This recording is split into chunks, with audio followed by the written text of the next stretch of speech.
I am aware of that some of you are here solely because of the new Vanquish Soul deck profile that I put up on the channel that I took to the Seattle Regionals.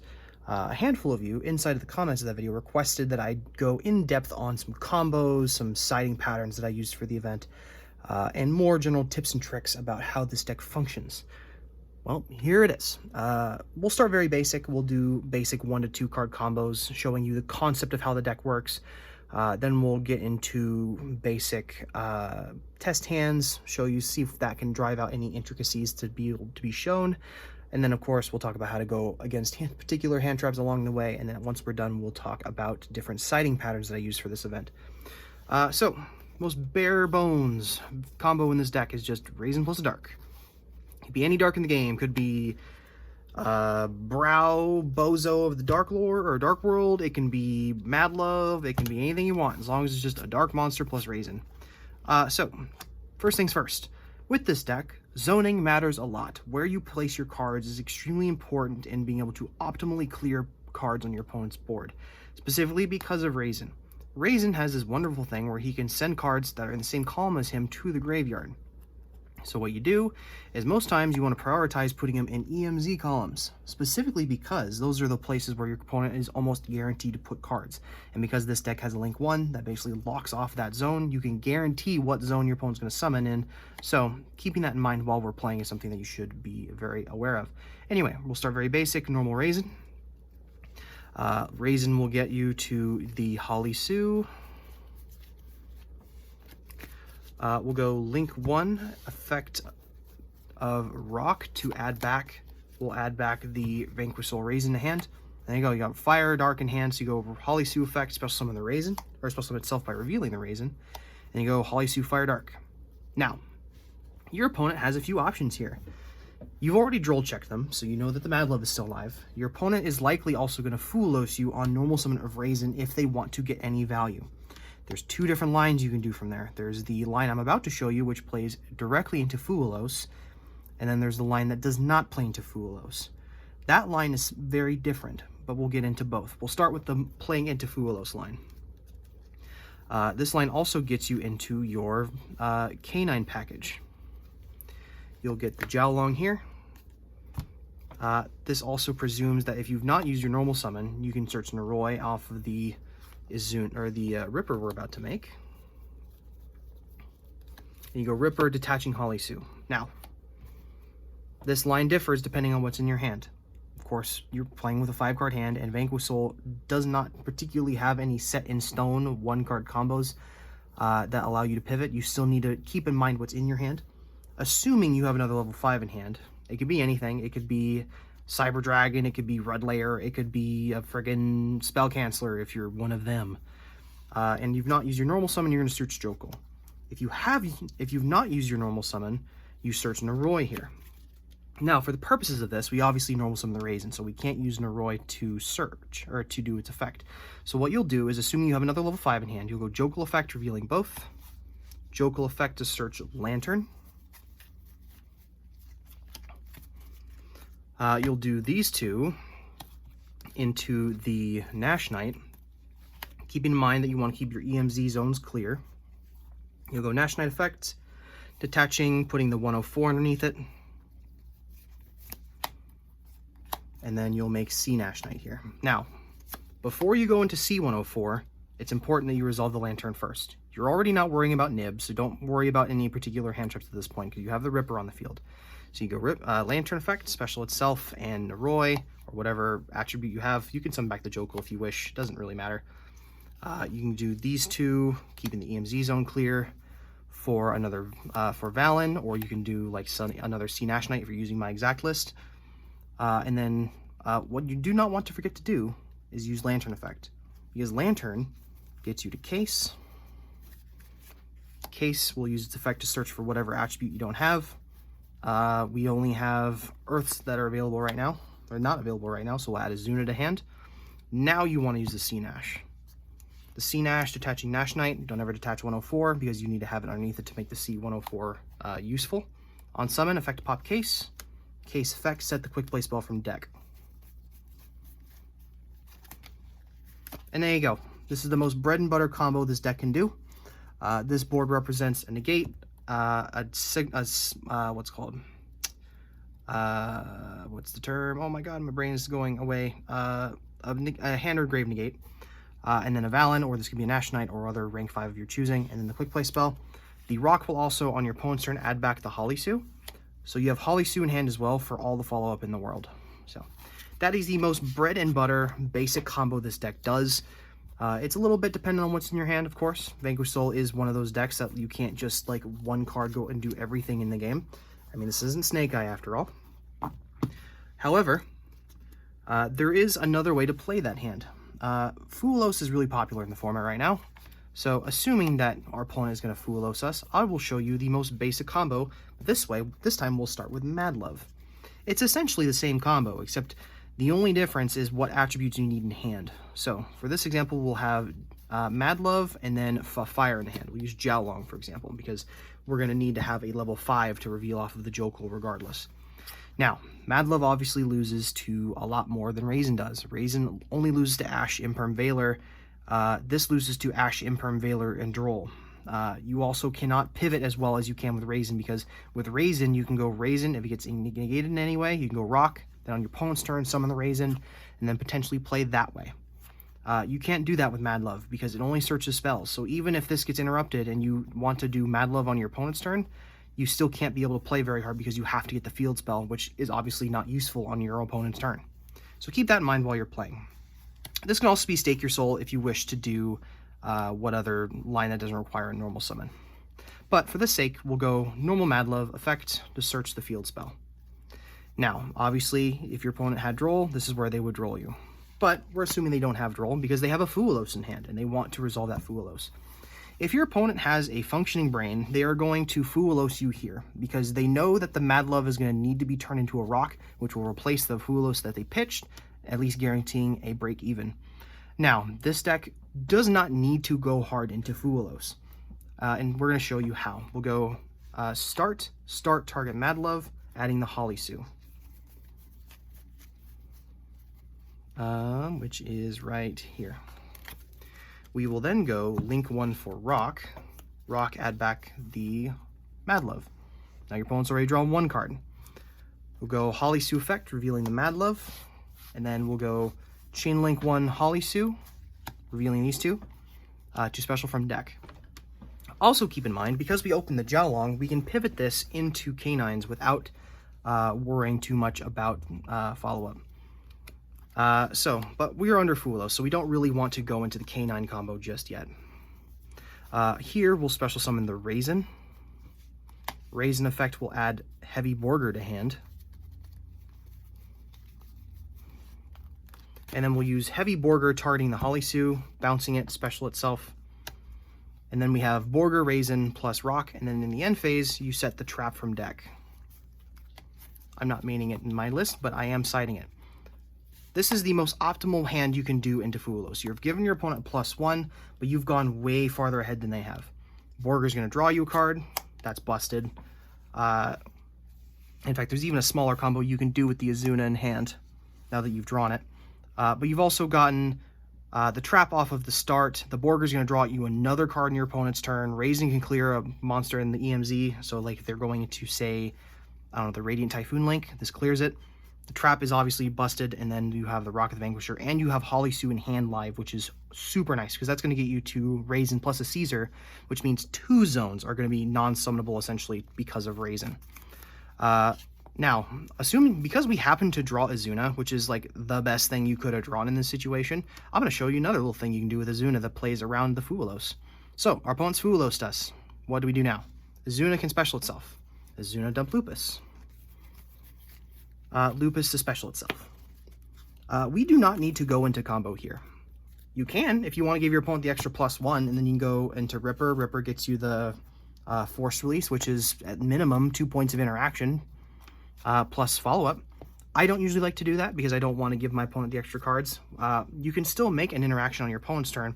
You just use the Lupus, exceeds over it, making Nash Knight or whatever interaction you want. You can have Valen for a Book of Moon, Nash Knight for a Snatch Steal, or you can do Ripper for a hand field negate or hand grave negate, or just Jax to pop a card. Plus, with Lupus, the monster's obviously untargetable, so something like a Jax that's untargetable or a Ripper that's untargetable is really sticky. Plus, with Rock on the board, they have to swing into the Borger, and they have to swing into it at least twice because of start, because they're not going to be able to destroy it by card effects because of this. And you have Holly Sue in hand. So depending on what your opponent has, if they interact with you further, that might be a line you can play if you happen to also have the Azuna in hand. That's the most bread and butter combos. There's a couple of like smaller combos that I should show you. First being the Borger combo that plays around Droll with air quotes. You can do Mad Love or Raisin and Borger. Now, we already talked about why Mad Love is a mediocre starter. It plays super hard in a Droll, which this deck doesn't usually need to do unless it absolutely has to. But there is one cheeky way you can play around it.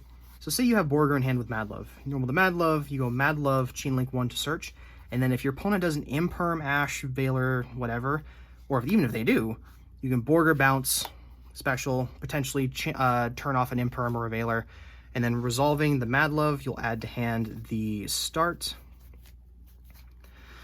Resolution, your opponent has to draw. But because you have Borger on the field, you can chain, revealing the Mad Love, and if you get lucky, you can draw something really busted, like an Azuna or a Jokul or some other extender that doesn't play into Droll. Sometimes you can get lucky, draw Holly Sue. Nope, we just draw Azuna because we're goated like that. See, this is the kind of thing that wins you Seattle, or that tops you Seattle Regionals. You just always draw the Azuna when you need it. Smile. What else can I show you? There's not a lot to this deck, to be honest. Oh, there is one other way you can kind of play around stuff. We'll go Jiaolong and we're resolving Holly Sue. So say, for example, we've gotten to the point where we have the Holly Sue live in hand. We'll go Holly Sue effect, revealing Jiaolong, special. Now, in a new chain, because of the way revealing works in Yu-Gi-Oh!, cards aren't revealed until, like, the chain resolves, for example. They're just revealed for the moment you have to reveal them.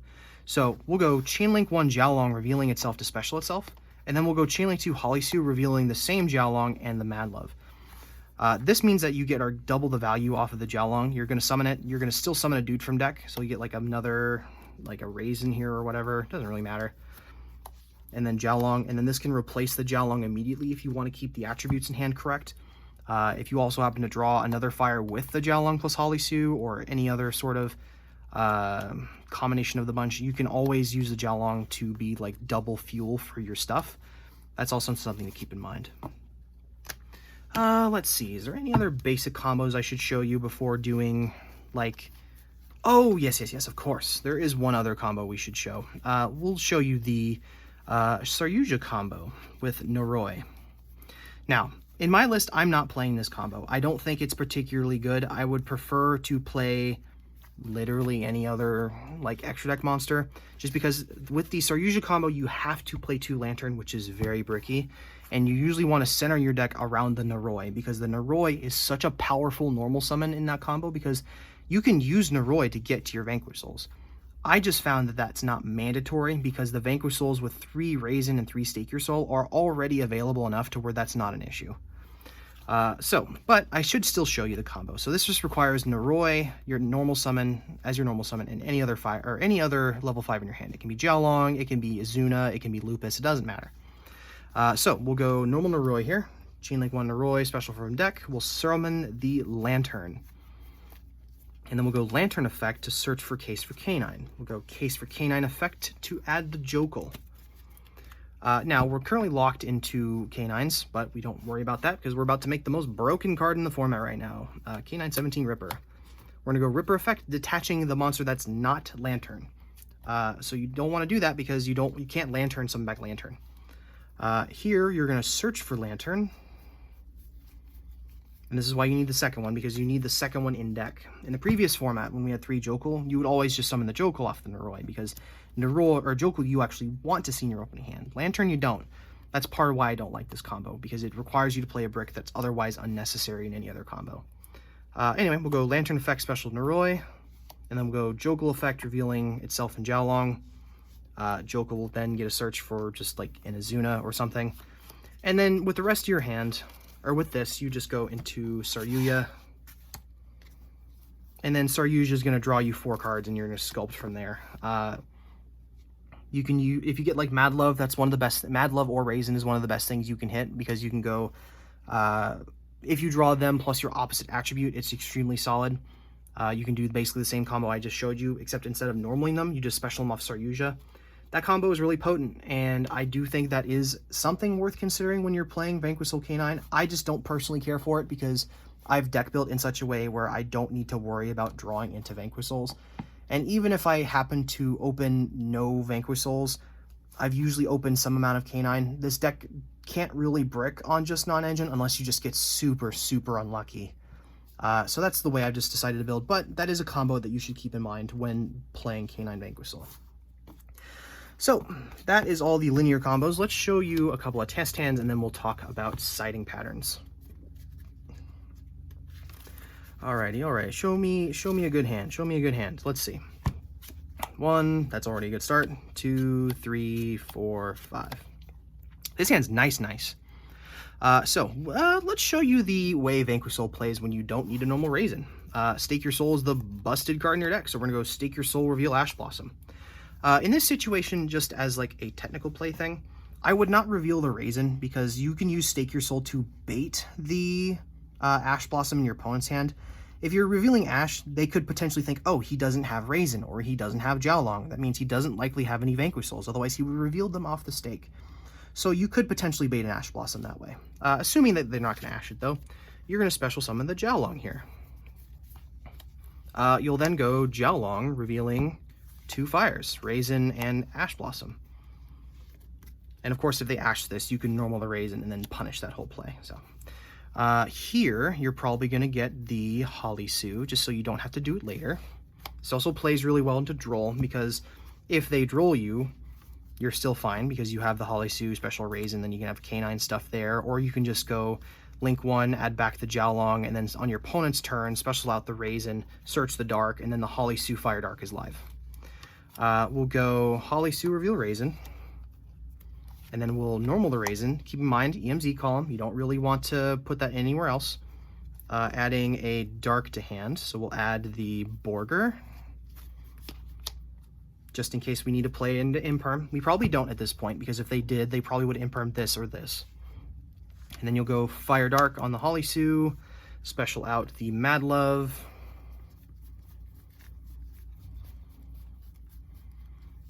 search the field spell. Keep in mind, this is only 4 summons. So if your opponent was to have Nib, it won't matter in just a second, because you're going to do these 2 for K917 Ripper. Nib is now turned off. You've already checked Droll, but if for some reason they wanted to hold it this late, you can check that. You can check Ash. Again, they probably would have used it. Same thing with Valor. But you'll go Ripper, detaching the Holly Sue, getting whatever. It doesn't really matter. You can get the Azuna if your opponents hit you. You can go what's called Jokul if you want to try to dig for another 5. I mean, after all, you have Borger in hand, so you could just do that. Where's my Jokul? There's my Jokul. We've already normaled, so the Noroi play is pretty much dead. But you can also go start, target the Mad Love, getting another Jiaolong, they're revealing off Jokul. That's just everything in the game. So, and then of course that ends on the, I believe that's 3 rank 5s plus like the start combo, or start plus the trap. Pretty standard stuff. We'll do one more test hand and then we'll talk about side patterns. All right, let's gamble. Let's show me a hand of just Vanquish Souls. 1, 2, 3, 4, 5. This hand is also really insane. This hand is also nuts going second, because the Stake Your Soul is going to get you the Raisin, which is already live. Fulos basically means that your opponent... You know what? Let's play Fulos here. Let's go second. We'll do Fulos. We'll assume our opponent's playing like Draco Tail or something. We'll chain this to like a Rahu. We'll draw 1 card, and then we'll draw for turn. Our opponent probably has between 1 or 2 back row. You can bait pretty much all of it with the Chaotic Elements here. Chaotic Elements for Jokul revealing itself and like Lupus, or if you want to try to be greedy, you can summon the Jiaolong and then try to dig for another fire later. I'm not going to do that. Let's not play greedy. We'll turn these 2, and then we'll go Jokul effect to search the either Izuna or a Lantern here. I'm going to search Lantern just to be safe. These 2 will turn into the Ripper. We probably keep the Ripper in attack mode because we have the Lupus. We'll go effect detaching Jokul, searching for another extender, probably Izuna here. Izuna. We can go Lantern, special back to Jokul, turn these into something. Actually, no, we do Lantern first to search. We're going second here, so it's unironically a choice to go Force Release. So we're going to do that. We'll turn these two into a Jax. And then here, your opponent is extremely, like, butt-puckeringly scared here because you have a lot of gas. At the very minimum, they know you have this. These other 4 cards in your hand don't matter right now. If they try to go into their monsters, what they're going to do, what you're going to see them do is they're going to try to horn this, which case you Force Release, clear the Arthalion. This makes Werewolf, and then you swing a shit ton of times. If they try to go Ripper, or, excuse me, what's her face? Oh my goodness, the hand trap that lets you fuse on your opponent's turn. You negate with the Ripper, and then this is also live now, which is insane. And you go Force Release target Jax, and then into Werewolf, clear their last back row, and then because of Jax, any damage this does is doubled, and this is at what's called 33. So this is doing like a butt ton. This is 99 damage on its own. Yeah. That's pretty solid hand. And then, of course, if they have anything, you just, like, win the game because Stake Your Soul plus a bunch of fires means, like, just gas. So that's pretty much the list. Let's go ahead and talk about the side patterns. Let's go ahead and tweak the list so that way I'm not playing this goofy build that's just for the video. Trap is obviously in side deck. And then Lantern is just out. Okay. So, say I'm going first, and I know I'm going first because I either playing against, like, either I lost game 1, just for example. Cards I tend to go into when I know I'm going first are these 3. We're playing 3 Fuelos, so obviously if we're going first, we're taking out the 3 Fuelos. This is the first thing you're almost always going to do every game 2 of every day. These are obviously busted going first. As I say, as I drop all my cards onto my field or onto my feet. You also do not need to particularly worry about what's called drawing poorly in this deck. This deck has a lot of extension. This deck is really, really consistent, and pretty much any of your like starters gets you into a semi-board breaker, so you don't mind going second, even if they like try to do shenanigans against you. So these obviously come out for the Fuelos. Depending on the matchup, if you're going against a mirror match, I would recommend taking out the D-Shifter, just because it does hurt the mirror match, but it does more to hurt the follow-up of the person going second than it does anything else. In which case, you can swap in, like, say, Bell for going second. This is just another hand trap you can draw into that's live against, like, Lantern or whatnot. You can also side in the Magnamut if you want to play. You can also, because this is a dark, you can reveal, and you can also search off the Caesar, which is nice. Yeah, that's more the basic stuff. If you're going first, or if you're going second, you obviously keep those cards in. Depending on the matchup, of course. For example, against K9, I usually side in the Perulias, and I take out a lot of the, like, one-of starters. So I take out Pot of Prosperity, I'll take out the D-Shifter against, like, the Mirror match. I'll take out the Ghost Bells, depending on the matchup. So, like, against, like, K9 or any sort of variety, this is not a great card going in for going second. You'd be better off using, like, Perulias or something else. You can also cut the Rhoda, the Chaotic Elements, these more niche one-card starters that don't affect your engine directly. Decide in Perulias, and then, like, if you're going against, like, the Mirror match, I would side in these, and then these. If I was going against, say, Dracotail, I would keep the Perulias out of the extra deck, or out of the main deck, unless it's the, like, Magistus build, in which case this is almost okay. And then I would put in the Imperms, the third Bell, and then, like, you could also put in the Retaliating Seas here into that matchup. That's pretty solid. But Rogue, though, you probably don't need to worry about as much. For example, at Salem, I believe my, like, most Rogue matchup I saw was the, I believe it was Enyacraft, the new Pendulum archetype that's like Cleaforts, but like power crept. This card was an absolute godsend against them because all of their stuff is not once per turn summoned from hand, so you just drop this and then you just win. That was pretty solid. Imperms is really good into the mirror match as well because you can use This to turn off Ripper without triggering Izuna, which is really nice. This also turns off Arthalion. And then into Yummy, I also cited in the 2 Bestials. The deck, the Pure version, which I believe was the one I played against, I didn't see any other cards, but these were pretty good into Pure because you can hit the target off Mignon, which was pretty solid. Yeah, the majority of the time, if you're going first, you're citing out these 4 and putting in like Perulias or whatever difference you have. If you're going first, you're taking out the Fuas and you're replacing them for more going first cards like the 2 traps in the call by. And yeah, that's pretty much it. Hope you guys enjoyed. Hopefully by the time this comes out, I will also be doing a deck profile for Hakuna Matata. So if you're seeing this video after that one's been released, hello, my name is Bryce. I post things on occasion, like once every 6 months. If you hear from that, I usually post just to like have an excuse to talk about my thoughts on the meta, think about the game, and just chronological. I still can't figure out the name of that word. Keep track of whatever I'm playing at any particular time, so I can look back in nostalgia. So, hope you guys enjoyed. I like it when the numbers go up. Press the button, and if you don't, I'm gonna like eat your dog. Have a good one. Peace.